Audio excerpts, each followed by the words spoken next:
And welcome to the latest webinar in the Mobilityways Thought Leaders series, which today is how to increase uptake of cycle to work schemes. Now, today we're joined by Jamie Milroy, CEO and co-founder of Dash. Dash is a salary sacrifice e-bike subscription service.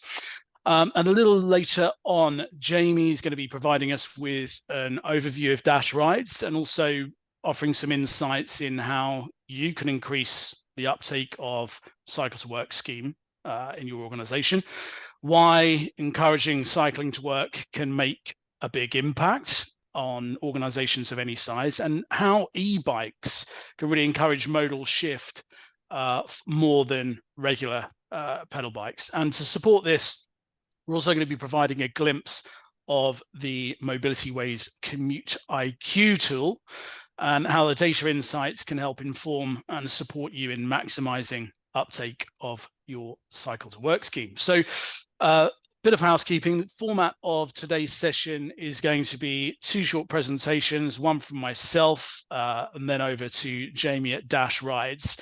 We'll aim to allow 25 to 30 minutes for a Q&A today, and you'll notice a Q&A and chat icon at the bottom of your screens. Chat icon, it would be great if you could introduce yourselves, pop your LinkedIn profile in there so we know who's attending today. But if you've got any questions for myself or Jamie, then I'd encourage you to use the Q&A tab, and we'll be keeping an eye on that when the Q&A kicks in later on. And we'll aim to have you wrapped up for lunchtime at around 12 o'clock. So without further ado, let's begin. And I'd like to start by sharing some statistics from the 2024 commuter census published by Mobilityways. And we've analysed the responses of over 10,000 commuters in the UK to reveal that for a third year in a row, more people are choosing sustainable commutes, which is great. But yet again, the number of employees commuting by private car has decreased, and more sustainable modes overall have continued to increase in popularity. However, when we look at cycling, the results are less promising. So cycling's actually decreased by 21%.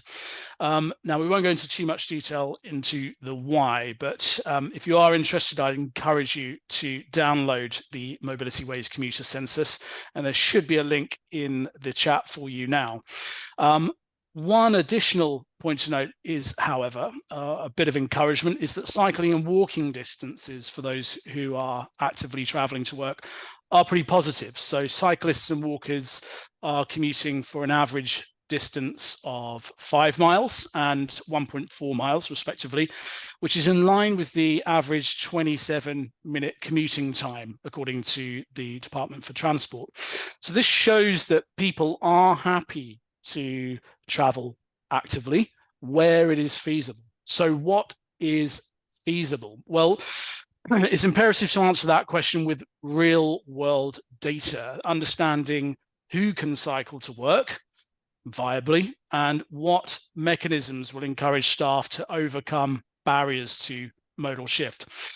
Now, a heat mapping exercise of employee postcodes is really powerful to help understanding what's feasible. I'd now like to demonstrate our version of this. It's a tool called Commuter IQ. And for those of you who are unfamiliar with Commuter IQ, it offers organizations a glimpse into really the art of the possible for sustainable commuting.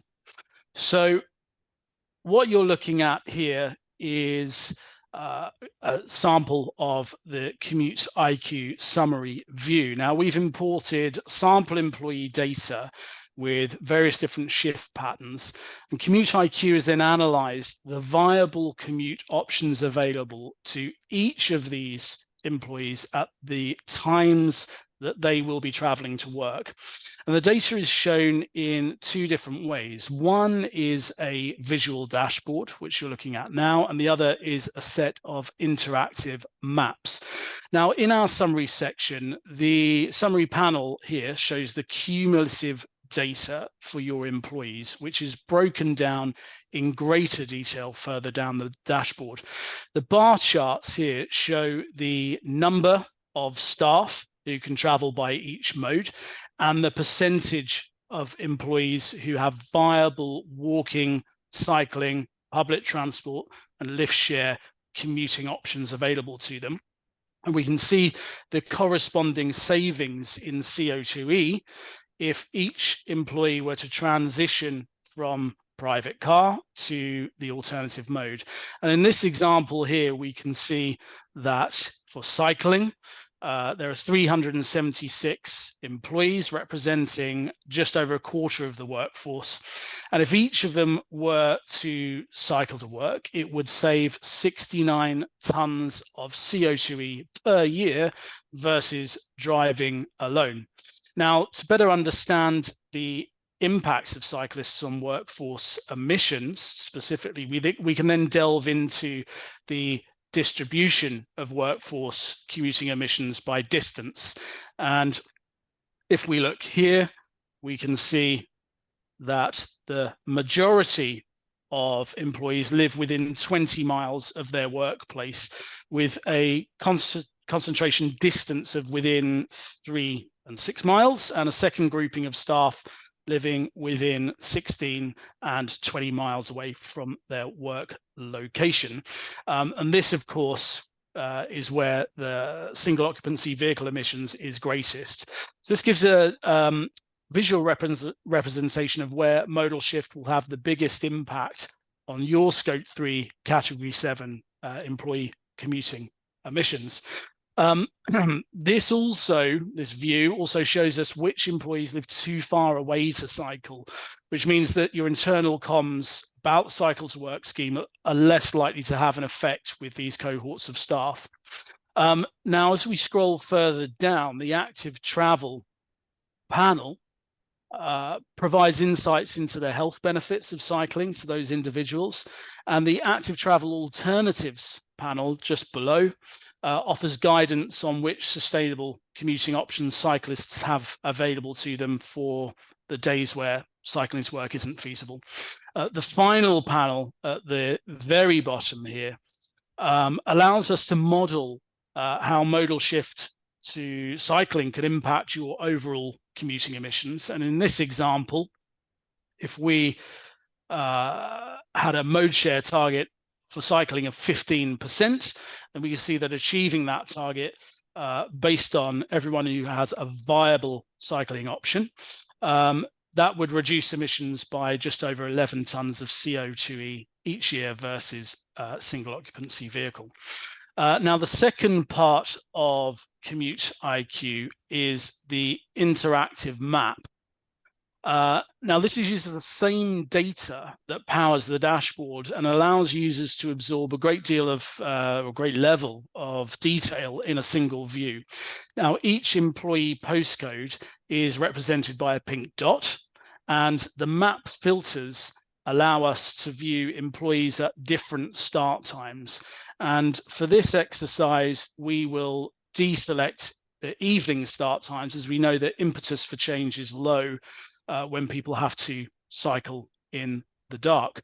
Now, we can then apply the visual layer down here for active travel, which we've already done, which adds active travel parameters to display those who are within cycling distance from work at our selected times. And seeing cohorts of staff who might be able to find cycling buddies and form cycling groups. Now, if you have licenses as an active client for personal travel plans, you can also click on those individuals to easily access a PTP for each person in the map view. Now, in this sample view, the cycling distance is preset at 6 miles for cycling and 1.5 miles for walking, although this can be amended in your dashboard. Now, with e-bikes, we know that many people are willing to travel further distances. And in fact, the upper quartile is up to 12 or more miles, which equates to approximately 45 minutes of cycling, so a 45-minute commute.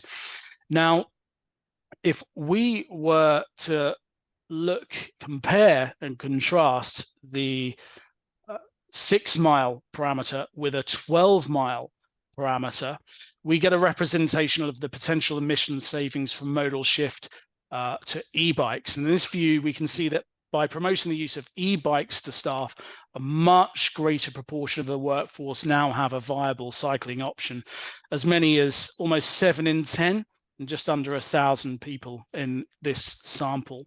Now, if each of these people were to cycle to work, it would save 366 tons of CO2e per year versus driving alone. And so you can see that the impact of promoting e-bikes can have on your cycle to work communication strategy. It's worth just having a quick look in the map view, as it does just illustrate this much better. Now, I'm going to stop sharing now. But if you would like more information about CommuteIQ, or you'd like to run this exercise for your organization, then please do email team@mobilityways.com and someone will be in contact with you. If you are already a Mobilityways client with a license for CommuteIQ and you'd like to see the potential impact of e-bikes for your organization, then please speak to your account manager and we'd be happy to set that up for you. So that's it from me. I'd now like to introduce our guest speaker. So Jamie Milroy, once again from Dash Rides. Great concept. It's a partner of ours. So we would really look forward to hearing from you, Jamie. Over to you. Brilliant. Thanks very much, Finn. And yeah, fascinating information in what you just shared.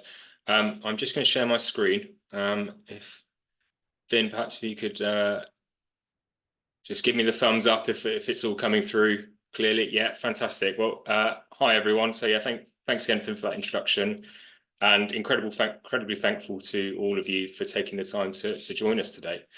As Finn said, you know, there is a Q&A at the end, so please ask any questions you have, and we'll do our best to get through all of them in that session. But anything that we don't get to, I will do my best to follow up with if you put your contact details in the chat. So yeah, I'm Jamie. I'm one of the founders here at Dash. And just very quickly, a bit about us as a business, as an organization. We have a very, very straightforward mission at Dash, which is to get more of us cycling. And to do this, we have 2 parts to our business, but both focus on the sphere around and in the workplace. So the first is getting more of your colleagues to cycle to work. And the second is enabling organizations to more easily utilize e-bikes within their operations to deliver efficiencies, cost savings, time savings, etc. But given the topic on offer today, I'm only going to touch on the employee commuting aspect, which is certainly the bigger opportunity in terms of CO2 reduction. So, as you can imagine, this is a question I spend a lot of my time thinking about. And I guess we're looking at this question because it's a very good proxy for another question, which is, how do we actually get more people cycling? And to try and answer this, I'm going to share what typically deters people from cycling and what you can do about it, what causes low cycle to work uptake, why e-bikes, far from being the enemy, are perhaps the best tool to get non-cyclists onto bikes, and lastly, how we at Dash are trying to solve this. And I'll share a few interesting stats along the way, at least I find them interesting, from our data. So before we dive into all of that, though, I think, you know, why should we care about this? What's the importance? So just having a look at the sort of names and profiles popping up into chat, I think we're very much skewing towards the sustainability and travel roles here today. So I'm sure I've pretty much already got widespread agreement that getting more people to cycle is a good thing. Finn's already covered the potential CO2 savings, but I think it's important to also touch on the sort of air pollution or particulate matter emissions. Certainly across our existing NHS customers, air pollution or air quality is a really important thing for them at the moment. And given cyclists emit almost none of volatile organic compounds, nitrous oxides, carbon monoxide, or particulate matter, they are really advantageous in that area. And that's great. That's why all of us probably here today want more cyclists. But I guess, how do we get it up the priority list and raise its importance for organizations at a wider level? And I think to do this, we need to make some other teams in each organization look good as well. And the good news is we can absolutely do this, because it also helps with all of these things. So for colleagues in HR, it helps to improve people's physical health. And not to put too fine a point on this, but there was a very recent study published in the British Medical Journal that found that cyclists are half as likely to die over any given period of time as non-active commuters. So cycling to work, serious health benefits. I'm sure you've all heard of the cyclist's high, but what that actually translates to is giving you increased concentration and creativity levels. Cyclists are also estimated to take anywhere between 2.1 and 4.5 less sick days per year than their non-cyclist colleagues, which, as you can see on screen, is a hidden cost to business of upwards of £500 a year. Looking at well-being, both mental and financial, cyclists are 20% less at risk of mental health issues and can save upwards of £1,000 a year on their commuting costs, which, if you're thinking, someone sat in the HR department or the finance department are thinking about how much we can afford to give people as salary increases, saving £1,000 out of your pocket is actually about a £1,500 effective pay rise. So, at times where budgets are tight and things like that, it's a really powerful motivator, that cost saving, to get people to do it. Employee benefits and experience, it's widely understood now that companies that offer compelling employee benefit packages are much happier, much likely to stay employed at your organization or indeed join it. And clearly demonstrating a higher cycle to work uptake is a very good indicator that you're offering your employees a better experience, because it's something they can only get through you. So that's a massive tick in the box. And lastly, thinking about maybe colleagues in estates, it absolutely helps with parking. You can fit 10 bikes where you can fit one car. So that either frees up car parking spaces for customers if you're sort of monetizing that, that's added income into your organization, or it frees up, that, or reduces the demand for any existing car parking facilities. So again, some big wins there, but plenty of reasons why we should care about getting more people cycling. What puts people off cycling? There are a myriad of things on which you can see now. I've tried to rank these in sort of what we hear as people's, from most concerned to least concerned, starting from top left and finishing in bottom right. Road safety and confidence is overwhelmingly the biggest barrier. So people who feel like they are either not confident on a bike or concerned that there's some busy roads or junctions that they need to cross, that is by far and away the biggest barrier to those people. Now, there's very simple fixes to this. There are tools such as Citymapper, which have fantastic route optionality in terms of when you're putting in where you want to go to and from, and of taking you sort of off the busy roads and helping you use the sort of quieter side streets. Fantastic for people who are new to cycling, to help them sort of build up those confidence levels, get used to sort of having cars on the road with them, and get started. Cost typically is another barrier. Even though cycling to work is seen as or can achieve some very significant cost savings over a period of time, the sort of upfront cost or commitment of buying a bike is seen as a barrier to some people. Theft, huge problem, especially in London at the moment. But that's where insurance comes in, and I can talk a bit more about what we do on that front as an organisation at Dash. Distance and hills. Finn's already sort of given a fantastic demonstration over how you can, widen that distance that people are willing to come in by giving better access to e-bikes. They clearly take out the pain of hills, going uphill as well, that bit of assistance. Showering at work, I'm sure this is a very obvious one, but many people are sort of concerned around showers. I know most organizations now have got very good showering facilities. I think the point I'd stress here, certainly thinking about my own experience, is before I used to work at a very large accountancy firm, I had no idea where the showers were. I didn't know what quality they were. I didn't even really think about, what did I need to pack in my bag to enable me to have a shower at work and get dressed and look presentable for the day. So there are some really, really simple comms that you can put out to your people. And I guarantee you, I will not be alone in having those very, very ridiculous, but real sort of concerns around the whole concept of showering at work. So easy win there. And then the last two, so bike maintenance, some people are just a bit fearful of what happens if something goes wrong. Again, many organizations now have doctor bike services that come in and offer sort of repair services, which are fantastic.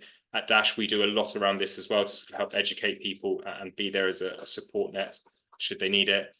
And lastly is bike storage, which very much correlates with theft. So having adequate, safe, secure bike storage at work, but also then thinking about people at home. What are their storage situations like, and maybe guiding them to, if they don't have much room at home, folding bikes and things like that. So just education around what the options are. Looking at barriers to cycle to work, again, I think most of these will be pretty obvious. Certainly the restricted sign-up windows I'm seeing less and less as I talk to businesses, but still many businesses do restrict people to sign up to the scheme in maybe 1 month of the year. Which I think if you just try and put yourself in that sort of position, it's incredibly inflexible. The probability that you sort of allow that purchase to happen, especially for a non-cyclist who maybe, many organizations will tie it to maybe the beginning of the calendar year or the tax year, so January and April. They're not the peak months in terms of cycling. So if you're trying to encourage a non-cyclist to become a cyclist, and limiting it to just those months, that's quite a big restriction on their sort of ability to get started. Low scheme limits in terms of what financial value are allowed to go through the schemes. I understand for many organizations there's some very good reasons for putting low scheme limits in place. However, hopefully what I can share with you will encourage you to raise those limits.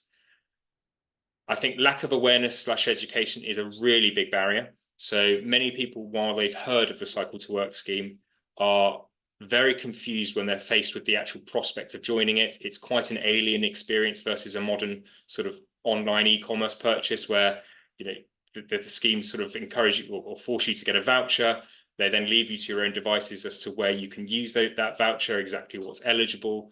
And I think if you put yourself in the shoes of a non-cyclist who's not experienced with the Cycle to Work scheme, that is quite a leap for people to make, because to see all the way through to the end of that purchase journey and feel confident that they're going to get what they wanted.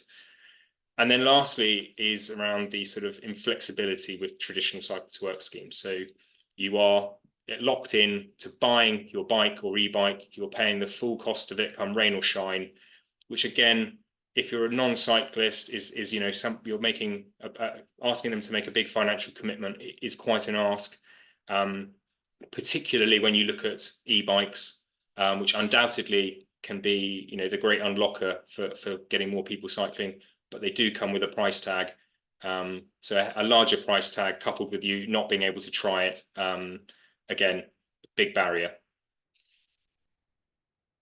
So touched on it, but the power of e-bikes. So Finn's already demonstrated the 6 to 12 mile leap, and that would be very much supported by the data that we've collected, which shows that people are willing to travel 96% further on an e-bike versus a regular bike, so nearly twice as much. They also use them twice as much due to the fact that they take the pain of hills, and perhaps this last one, they don't require as much strenuous effort per mile. So it makes it a much more viable option for people to use as part of their day-to-day activities, rather than as a form of exercise. And putting those sort of first 2 points together means that if you take a cohort of people and measure them over a given amount of time, the cohort that you put on an e-bike will actually burn 9% more calories than the people on regular bikes. which is quite a jarring statistic, but very much true, came from an exceptionally large study across Europe back in 2020. So they're sort of some of the barriers around, how you get people cycling, the barriers to cycle to work, and now I'd very much like to share, what we're doing about it at Dash. So we're completely trying to revolutionise how cycle to work is accessed and what people can get it through. So we've launched what's called Dash Store. We consider it to be Cycle 2.0. It's a significantly upgraded and updated version of the Cycle to Work scheme, designed to deliver more flexibility, choice, and simplicity for both you as an organisation, but also your colleagues who might be accessing it. And yeah, take some of that sort of confusion and mystery out of the scheme. Now, as you can see on screen, we're delighted to work with some amazing organisations already. And I very much hope that after this, a few of you get in touch so we can add you to the pack, as it were. So to deliver on the simplicity front, we offer a single portal that pulls all eligible cycle to work products into one place, showing your employees exactly what's available, what's in stock, or indeed what the lead time may be, and the actual price that they'll pay after the benefits of salary sacrifice. You simply browse, add what you want to your basket, and check out like you would any other online purchase. And that familiarity and comparability with how people buy things in the real world is really, really important to make people feel comfortable that they are entering into something that they understand and they feel at home in that purchase journey. Now, for employers, we don't charge you any platform fees. There's no upfront costs. You're not having to put any money into the scheme, unlike other cycle to work schemes where you're basically buying everything up front. So finance tend to love that. It tends to mean as well that our organisations are able to offer higher scheme limits than if they were having to pay everything up front, which in a world where e-bikes are more expensive, giving people that additional spending power is really, really valuable. And our guarantee to employees is that if there's something they want which isn't on our site, if they're able to find something, if it's eligible for cycle to work, we will make it available to them. So everyone can get exactly what they want from where they want it with us. Now, our existing customers tell us that we're getting up to 5 times the uptake of their old cycle to work scheme when they switch to us. And while I'm confident this is partly driven by making the process simpler and quicker for their employees, it's also because we're giving employees more ways to access a bike than any other provider. You can subscribe, renting a bike or e-bike for as little as a month, and as you can see on screen, from as little as £25 a month. And this is fantastic for those people who just want to give cycling a go. Enabling them to cycle just for a month, 2 months, give maybe a specific bike a try, or just try commuting to work. Or indeed people who just want to cycle over the summer months. Just giving people that flexibility, as well as all the additional services that go around the bike, such as your helmet, lock, servicing, theft cover, etc. All of that's the sort of safety net to make people feel reassured that if something does go wrong, they've either got the tools they need, or we can be there to help them through that difficulty. And just to sort of linger on the subscription piece briefly, subscription clearly dramatically reduces the cost of e-bikes down to the £25. And because of this, and because they take the pain out of hills, take the pain out of hills, they are undoubtedly the way to get people cycling. Thinking about the sort of technicalities of salary sacrifice schemes as well, where you can't deduct below minimum wage, buying an e-bike out of reach for some people, lowering that monthly cost dramatically increases the accessibility of e-bikes to all employees. So subscription, we think, is a fantastic tool to get more people cycling. But for those who want to sort of end up with ownership of their items, there's the shop, as we call it, has a wide range of e-bikes, bikes, renewed e-bikes and bikes, clothing, equipment, accessories, etc., that they can purchase and end up with ownership. So fantastic for people who know exactly what they want, perhaps the sort of more established cyclists. And then lastly, you can access bike share schemes like Beryl, Forest Bikes, Santander Bikes, etc., while benefiting from the cycle to work tax savings. Now, as I said, some brief stats on our e-bike subscriptions. So as you can see on the screen, on the right-hand side of that computer screen there. When you choose a subscription, you can commit for as little as a month or as long as 18 months. And if we look at the people who are committing one month initially and 3 months initially, and how long they're ending up subscribing on average, you can see that they are both significantly above their initial commitment length. And that number is growing month on month. Now, what this says to me is that those people are ending up cycling for far longer than they initially intended. Because if you were going to sign up, if you knew you were going to sign up for ride for 8 months, you would have gone for the 6-month price to get the best possible deal. And that proves that the 1 month and 3 months are fantastic ways to get people into cycling. And what we're now trying to collate and starting to see early indications of are these people who start on a subscription, go on for a period of time, are then going on to buy their own bike, having the confidence to know that, yeah, this is something I'm willing to make the financial commitment for, and cycle it for the longer term. So with that, I just want to say thank you for listening. I hope that was been helpful and valuable. I hope we've got some great questions in the chat, and I'll leave you with a little thought poem on the right-hand side, which do read all the way to the end and pay attention to the last line. But yeah, I just want to say thank you very much for having me, and look forward to the questions. Jamie, thank you very much. That was brilliant. Really good presentation. I was certainly struck by one of the stats in there that you're half as likely to die if you cycle. That's definitely something relatable there. It makes you sit up. It certainly does. It certainly does. Now, we're going to jump into the Q&A. Just as a reminder, there is a Q&A tab at the bottom of your screens. Any questions you've got about cycling broadly, about dash rides in particular, please do get those in the Q&A. And we've got just under 25 minutes, around 25 minutes. So we will put those to Jamie. There's loads of coming through in the chat. And we've got a few questions already coming through. Just before because I want to concentrate the majority of this on cycling, just quickly answer the question from Edward Lee. So if you are looking to support your cycle to work and cycling strategy with a kind of heat mapping exercise, Edward has just asked that, for instance, with our Commuter IQ report, there's complete staff addresses, and DPO he stresses that have expressed strong reservations about sharing just postcodes. So in terms of GDPR compliance, just to answer that question, effectively you can use full data upload with Commuter IQ or a partial data upload. For full guidance on how much data you can use, I would recommend everyone goes to the Mobilityways YouTube channel, go to videos and search DPO, where we have Ben Seretny, who's the head of DPOs at the DPO Centre, gives a really thoughtful overview of what data you can consider using when putting together your commuting strategy.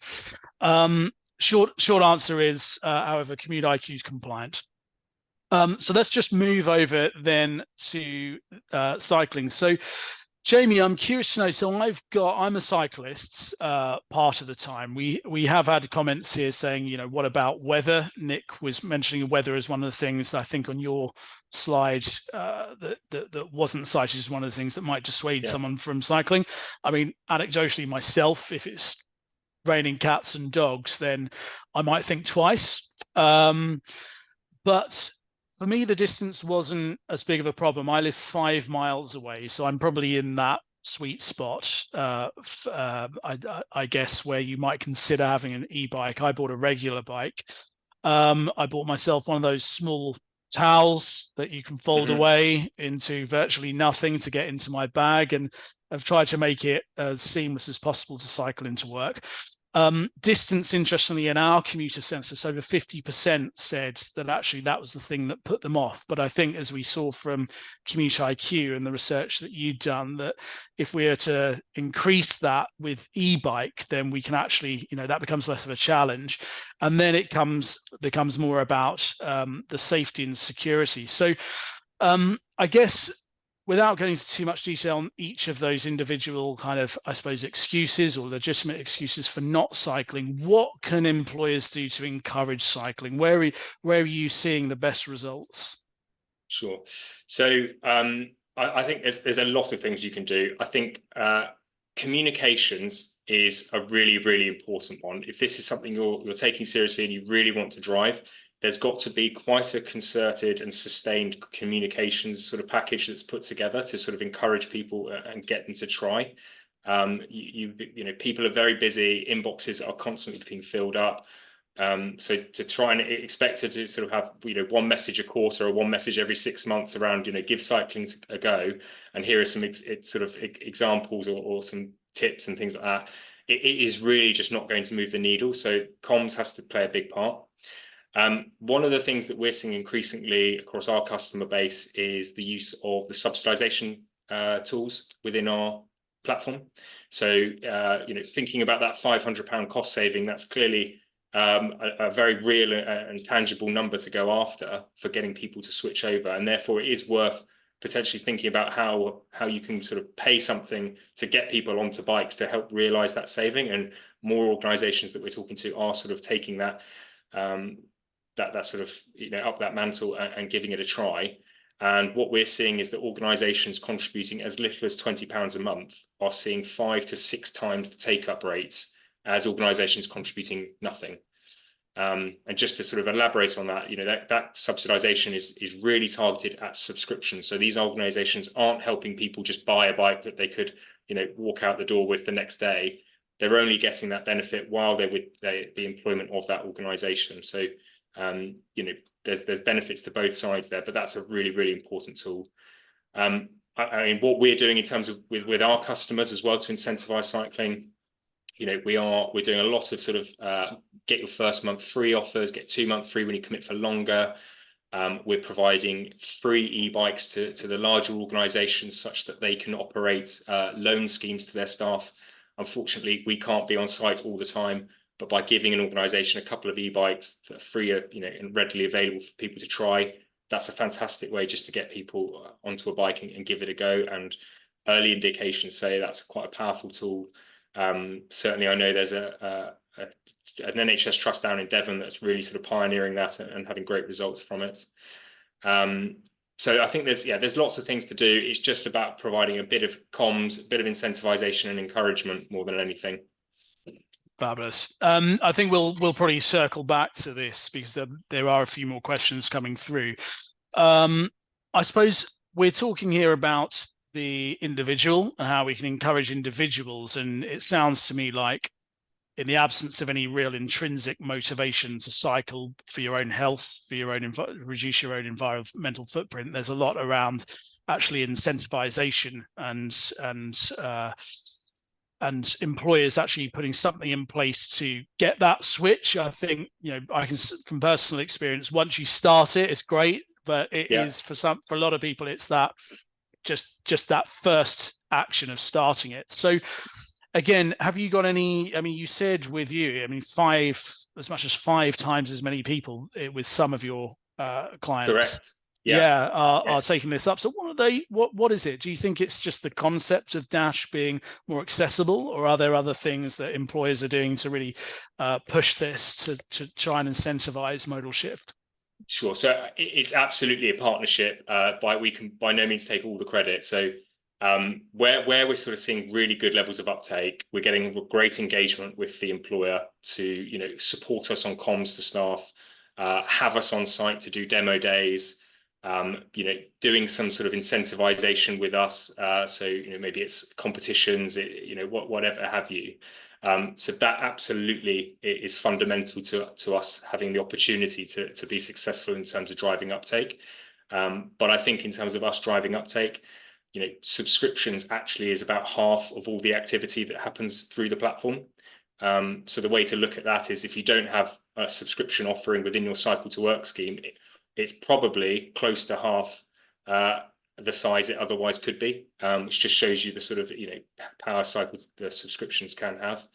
But again, you know, as I sort of alluded to, We're then doing lots of things in terms of incentivization on our end, putting our sort of hand in our pocket and money where our mouth is, to sort of give people 3 months, give them free e-bikes on loan, etc. So organizations that want to take this seriously, want to drive uptake, we're going to absolutely do our bit to support them in that.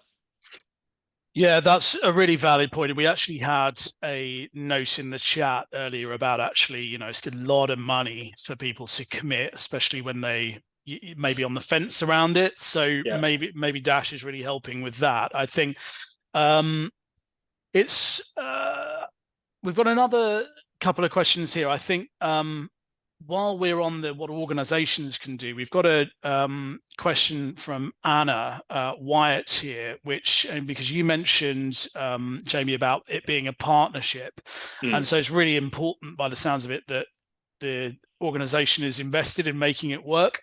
And Anna says that, co-benefit's a great way to get senior decision makers on board, but the topic of active travel broadly is almost always sent to the bottom of the list in the decision-making crunch. And Anna continues that it seems that it's even worse in relation to staff travel. Now, of course, some of the statistics that you were talking about there in terms of improved productivity, less sick days, etc., that's clearly a great benefit. I'm sure if people to do the number crunching in their own organization, they could get to a pretty reasonable business case. But Anna says that employers don't always feel that, and productivity changes might not always be obvious. So how do we get investment to support A, promoting cycle of work schemes, B, implement some of the measures that are cited as barriers, such as lack of shower provision, which is big investment, cycling storage, that kind of thing? Sure. So, I mean, going in reverse order, so the sort of cycle storage and the showers, I think, so e-bikes for people, they don't have to sort of put strenuous exercise in to sort of get to work. So, you don't need a shower on arrival. So I think if you don't have showering facilities, you really, really need to think about how you incentivize or sort of make e-bikes accessible for your organization. Storage, I think, it again is a really difficult one, but most people can find somewhere to lock their bike. And there's some fantastic insurance companies out there, for the bike world that sort of have no excess policies and very, very fast turnarounds to sort of processing claims. So certainly looking at our partner and the insurance product that we sort of put together with them, if someone has their bike stolen, not only do we have a £200 emergency travel fund that you can dip into to sort of complete your journey, whether that be back home or back to the office, or depending on where it's stolen. You can also rent an e-bike for £200, or rent a bike for £200 in the sort of time it takes between your bike being stolen and a replacement being given to you. So there's some really good things that you can do to sort of mitigate the impacts of theft. A chunky lock goes a long way as well. Not always foolproof, but certainly make it a bit difficult for thieves. In terms of building that business case and sort of raising the profile, I think that's what I tried to get to with one of my very early slides around making this more than just a sustainability issue, and sort of really bringing in other colleagues from other departments to sort of add weight to the argument. So thinking about estates, thinking about facilities, thinking about HR in terms of many companies we've seen over the last few years invest very heavily into sort of well-being programs and things like this. Cycling is absolutely a well-being program. It's your body, exercise is your body's natural way of producing endorphins and antidepressants, chemicals and things like that. So if organizations are really serious about well-being and things like that, like cycling is very much part of that conversation. So I just encourage people to try and find sort of supporters and fellow champions in other departments and sort of corral together to bring that unified voice up the food chain. Fabulous. And I suppose to touch on the first part of your answer there, Jamie, so that Emma Patterson's got a question here. And so you were talking about the really promotion of e-bikes. So in the absence of showers, e-bikes are the answer. And we know e-bikes are the answer to a lot of questions. But Emma's saying, look, in their situation, there's a lot of basement parking, and they come up against resistance to want to provide e-bike parking facilities due to fire risks. So for any of our attendees today who've got that kind of internal parking bays for cycling. Is there any reassurance you can offer health and safety teams, facilities, estates teams around e-bikes? Yeah, so I think the prominence of this issue is sort of really unfortunate, and it's unfortunate it's been focused on e-bikes, because it actually, when you actually analyze the issue, it's got nothing to do with e-bikes, and it's got everything to do with poor quality batteries. Poor quality batteries cause fire, or the battery technology in an e-bike is the same as everything everyone's got in their phones, in their laptops, etc. It's really just down to the quality. And the sort of thing I keep coming back to when I'm having this conversation is, I've seen many organizations put blanket bans on allowing e-bikes into their facilities. And I think if you sort of overlay the type of person who is going to buy a cheap e-bike and happy to take a chance on getting a really poor quality battery, and their sort of willingness to abide by rules, I would say there's a very, very small intersection there. So by not sort of giving them a trusted source where they can get an e-bike at an affordable price, you're unlikely to deter their behavior from bringing an e-bike onto site in the first place. And you're actually just penalizing everyone else who would buy from a trusted source where there is almost no incidence of battery fire whatsoever. Certainly all the brands that we work with, we're talking like Brompton, Specialized, Trek, Giant, etc. These are very, very reputable, well-known, well-established brands that invest incredibly heavily into their battery safety technology. So we're not allowing cheap, unfortunately, most of them do come from China, cheap Chinese battery technology into the platform, and therefore, people getting a bike through us, they can feel very, very assured that it is top-notch quality. Barbaros, and then, so if we now just turn to keeping on the theme of some of the barriers to cycling more broadly. There are a lot of questions coming in around Dash specifically, and so I think we'll move into that shortly and try and finish the session with specific questions about your service, Jamie.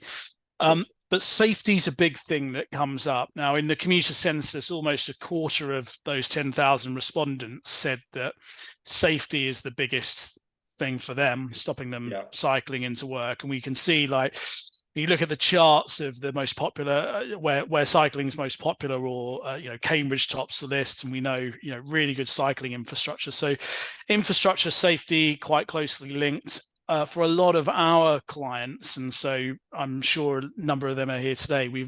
They'll be operating at a kind of campus style site, large, not in city centres, perhaps in a rural location, in industrial area, or slightly outside of the main city. And generally, infrastructure is not quite as good there. So someone who's asked a question around, how do we support colleagues who are nervous about the safety of riding to work? This says in busier city areas, but I think it applies to both. Everywhere. Yeah, no, absolutely. So I think so I'd really encourage people to download Citymapper. I appreciate it's not available in every city, but that is a fantastic tool to point people to in terms of avoiding busy roads. I think for people who can't avoid busy roads, the advice you need to give is build up your confidence first before you venture out onto those busy roads. So if you want to start cycling, get your bike a bit in advance of you needing to do your commute on it. Go for some cycle rides along the quieter roads, build up your confidence, get used to being on the saddle, get used to having the odd car pass you from time to time, and sort of, figuring out that and just getting familiar with what that's like. And then when you move on to the busy roads, just thinking about my own experience, I think the advice is be very visible. So, wear something that you're going to be seen in, to sort of give no one any excuses of not being able to see you.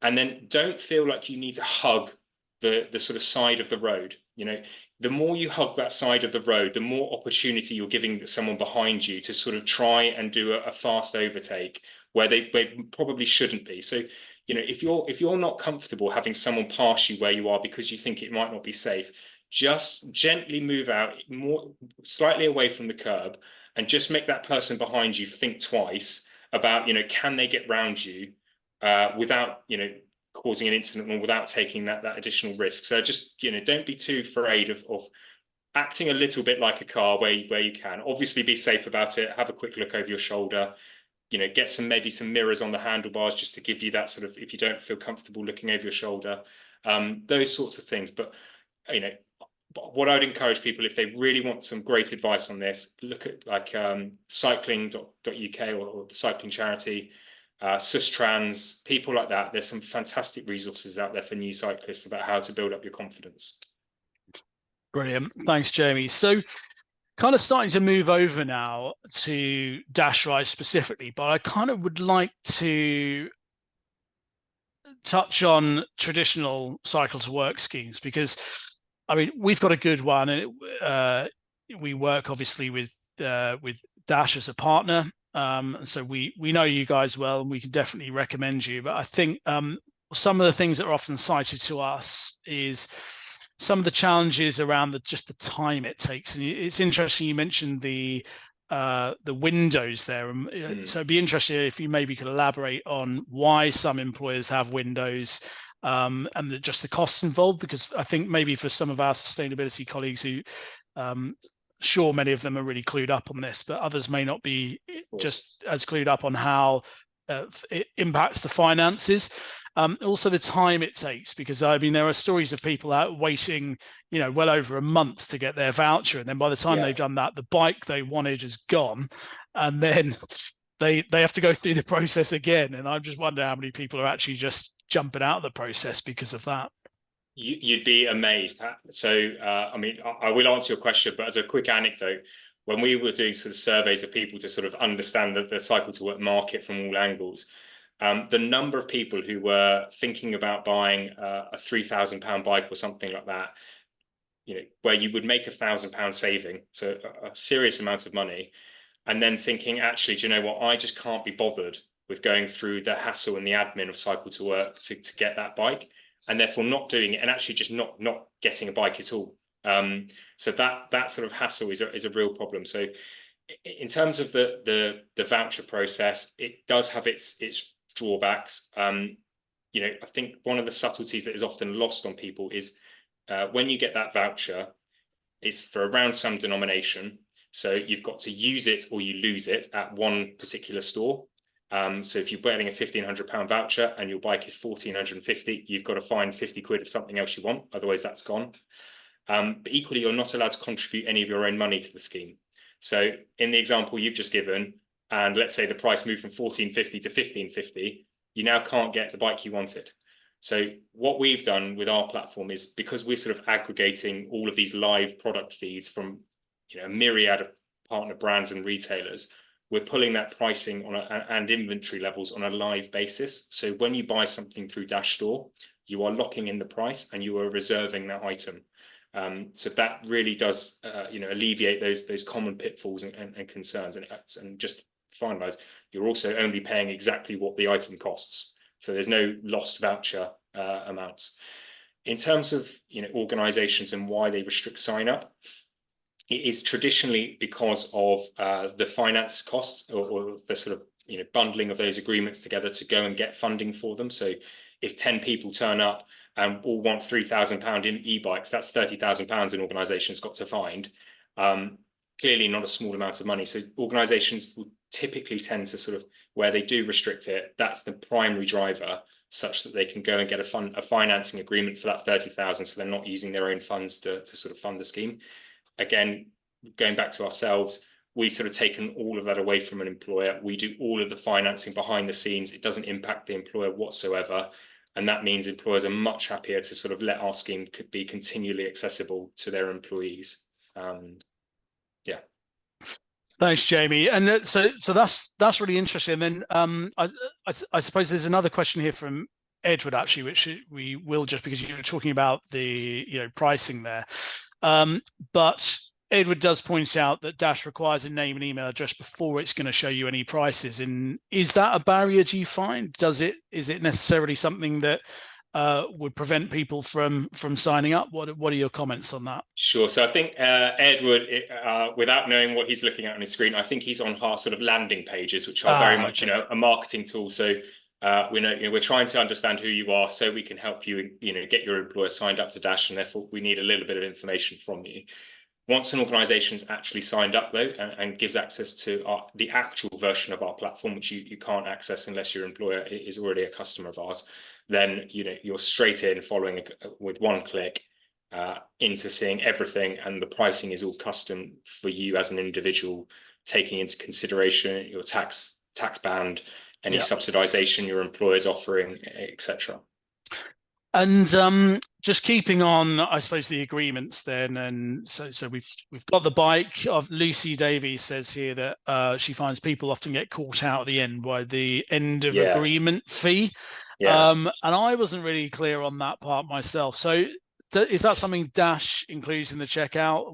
Is that? No, so we don't. No. So there's actually no reason that end of hire payment needs to be charged. It's just quite a sneaky tactic that some schemes deploy under the guise of some HMRC rules.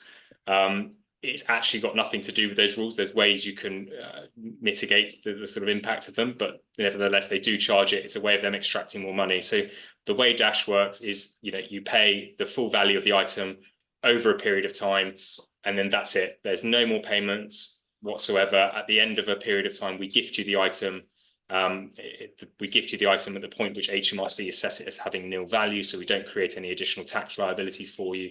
But once you've made those sort of initial payments, it's free for you to do what you wish with. We don't want any further involvement in it. We want you to enjoy it. Brilliant. Now, there's a few questions about, do you provide cargo bikes? Do you provide tricycles or adaptable bikes? Another question here about, do you partner with, say, the Brompton Share, for instance? My understanding from your presentation was that you pretty much partner with everyone, but if you don't, you will, as a guarantee. So could you just answer those questions? Kind of, So the cargo bikes, absolutely on the platform. Adaptive cycles are less available. There are, I think, a couple on there. I think what I would say to anyone, though, is to sort of revert to our guarantee, which is if there's something that someone wants that's not on there, provide it's eligible for cycle to work, which clearly an adaptive cycle absolutely would be. We can make it available for them if they just point us to where they can get it from, and we'll sort of sort it out with whoever that retailer or that brand is. Sorry, I think there was one other part to your question, Finn, but I've forgotten what it was. Sorry. Yeah, I think it was to do with Brompton, and there's a few. Yeah, so there's a few here. Is there anything you're doing around that? So we don't partner with Brompton's sort of bike locker system. It's probably something we should have a conversation with them about, because we do offer their e-bikes and their sort of bike regular bikes on subscription, which is a very close proxy to those services. But in terms of accessing schemes like Brompton bike hire, we do have relationships with Santander Cycles, Beryl Bikes, Forest, and there are a few others in that sort of space that we're in conversation with that I'm hopeful I can announce in the very near future. Fabulous.